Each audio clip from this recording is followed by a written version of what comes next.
Assalamualaikum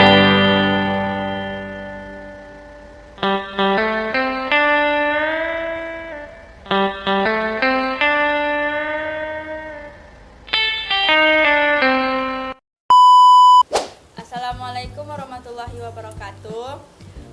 Perkenalkan, kami dari kelompok 3. Di sini kami akan menjelaskan materi tentang model kepemimpinan Likert. Di sini saya Yasmin Nuraifasari sebagai moderator dan teman-teman saya di sini ada Nadia Octavia, Siti Soleha, Muhammad Faris, Madafikia. Baik, tanpa berlama-lama langsung saja kita ke pembahasan materinya. Nah, jadi saya akan menjelaskan model kepemimpinan Likert. Nah, apa sih itu Likert? Jadi, Likert ini dicetuskan oleh Francis Likert pada tahun 1903 sampai 1981. Beliau ini adalah psikolog organisasi Amerika yang mengembangkan model kepemimpinan ini melalui riset ekstensif di University of Michigan. Nah, jadi Likert menyatakan bahwa gaya kepemimpinan dapat dikelompokkan menjadi 4 sistem yang membentang dari otoritatif hingga partisipatif penuh, sehingga penelitian Likert ini menunjukkan bahwa semakin pemimpin bergerak ke sistem 4, semakin tinggi produktivitas, kepuasan, dan kesehatan organisasi. Jadi, dari keempat itu yang pertamanya adalah otoriter. Nah, di bagian ini saya akan menjelaskan sistem 1 dalam spektrum kepemimpinan, yaitu sistem otoriter atau eksploitatif autoritatif. Pada sistem ini, pemimpin memegang kendali penuh terhadap seluruh keputusan. Semua keputusan ditetapkan secara sepihak tanpa melibatkan bawahan. Bawahan hanya berperan sebagai pelaksana, bukan sebagai pihak yang memberikan masukan. Nah, ciri utamanya itu ada seperti pemimpin memegang kendali penuh terhadap seluruh keputusan. Semua keputusan ditetapkan secara sepihak tanpa melibatkan bawahan. Nah, jadi bawahannya itu hanya berperan sebagai pelaksana, bukan sebagai pihak yang memberikan masukan. Akibatnya, bawahan sering bekerja dalam suasana tertekan atau rasa takut, karena mereka tidak memiliki ruang untuk berpendapat atau berinisiatif. Dari sisi dampak organisasi, sistem ini memang bisa menghasilkan produktivitas yang tinggi dalam jangka waktu pendek. Namun, karena semua pekerjaan dikontrol ketat oleh pemimpin, dalam jangka panjang dampaknya sangat cenderung negatif. Kepuasan kerja karyawan menjadi sangat rendah, tingkat keluar masuk karyawan atau turnover menjadi tinggi, kreativitas terhambat, dan organisasi menjadi sangat bergantung pada pemimpin. Jadi, meskipun terlihat efektif di awal, sistem kepemimpinan otoriter ini kurang baik untuk berkelanjutan organisasi dalam jangka waktu panjang. Baik, di slide selanjutnya ini saya akan menjelaskan sistem yang kedua, yaitu otoriter bijak. Jadi di materi yang kedua ini, pemimpin menetapkan semua keputusan secara sepihak dan memerintahkan bawahannya untuk melaksanakan tanpa keterlibatan apapun, tidak ada kepercayaan terhadap bawahannya. Untuk ciri-ciri utamanya itu ada 5.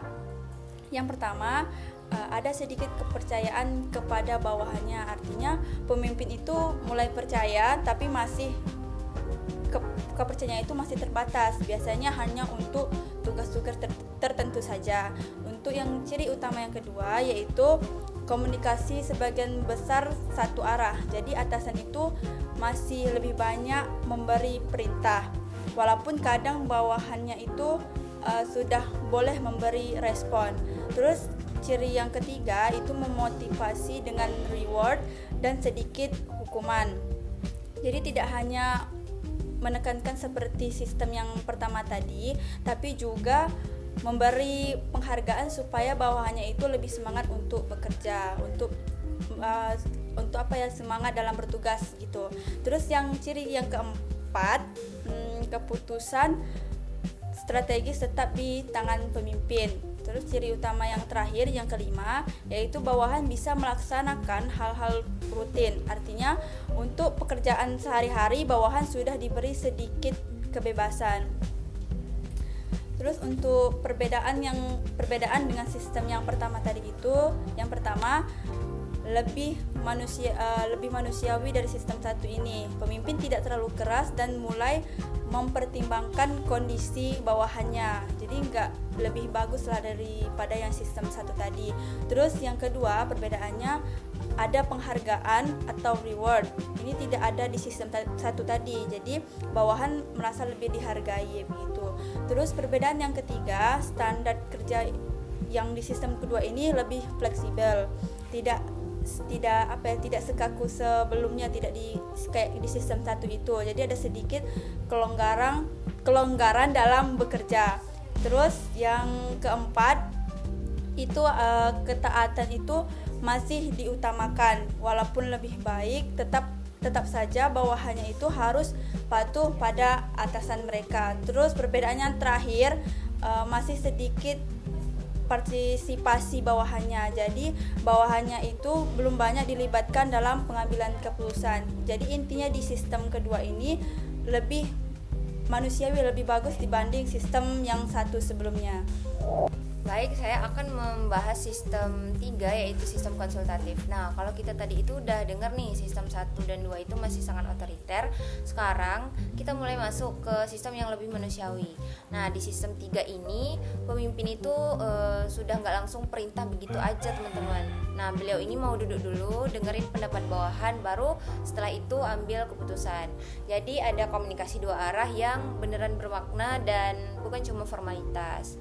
Tapi perlu digarisbawahi ya, meskipun bawahan itu sudah didengar, nah keputusan akhir ini tetap ada di tangan pemimpin. Nah, ini yang membedakan antara sistem 3 dan juga sistem 4. Untuk sistem 4 akan dijelaskan sama teman saya.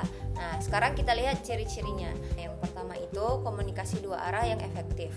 Yang kedua, bawahan itu dikonsultasi sebelum keputusan. Yang ketiga, kepercayaan cukup tinggi kepada bawahan. Yang keempat, motivasi melalui reward dan partisipasi. Dan yang terakhir, keputusan besar tetap di tangan pemimpin. Nah, terus apa dampaknya kalau pemimpin itu pakai gaya ini?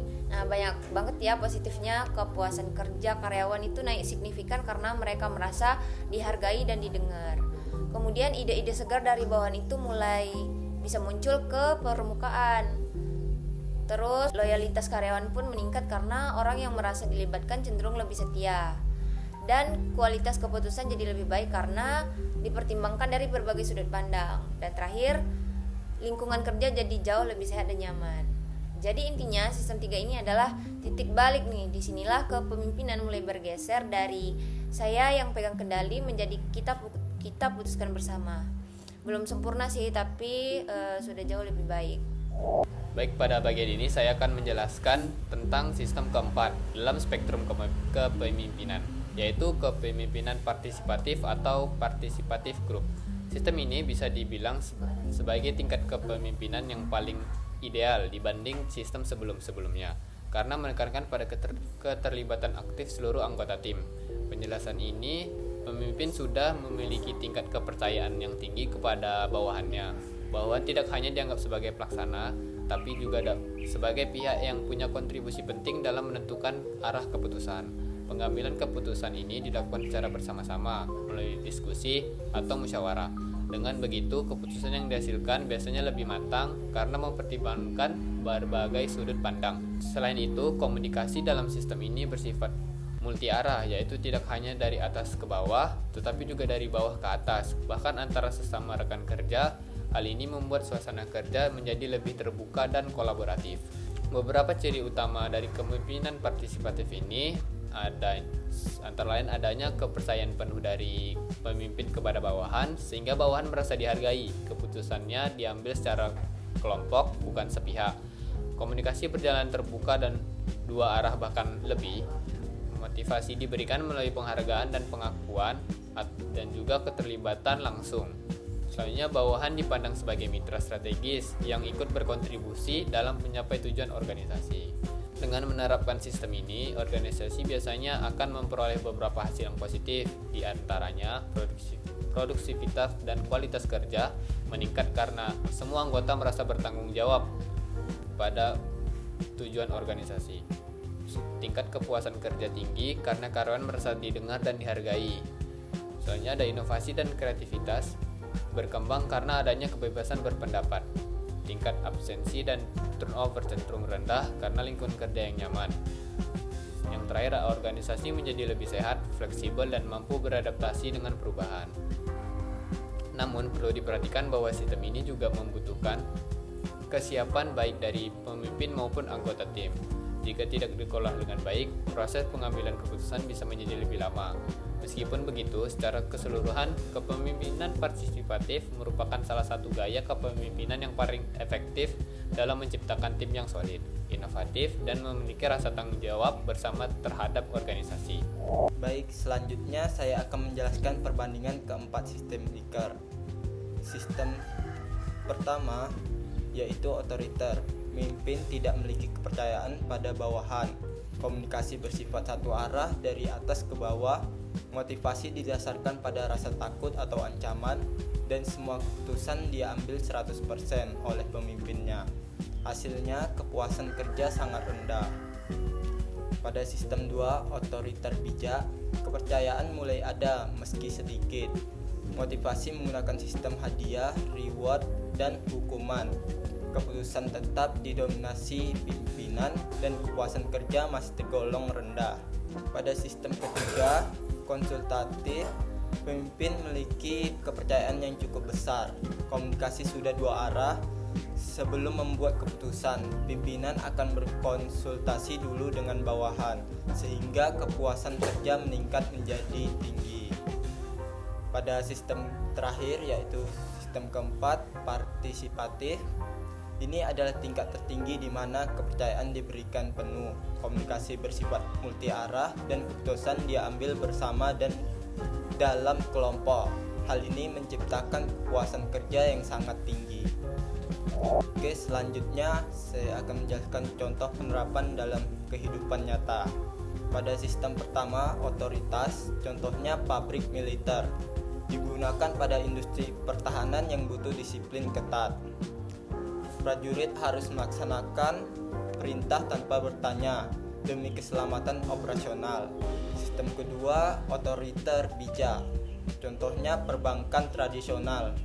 Manajer menetapkan target ketat namun memberikan bonus sebagai insentif.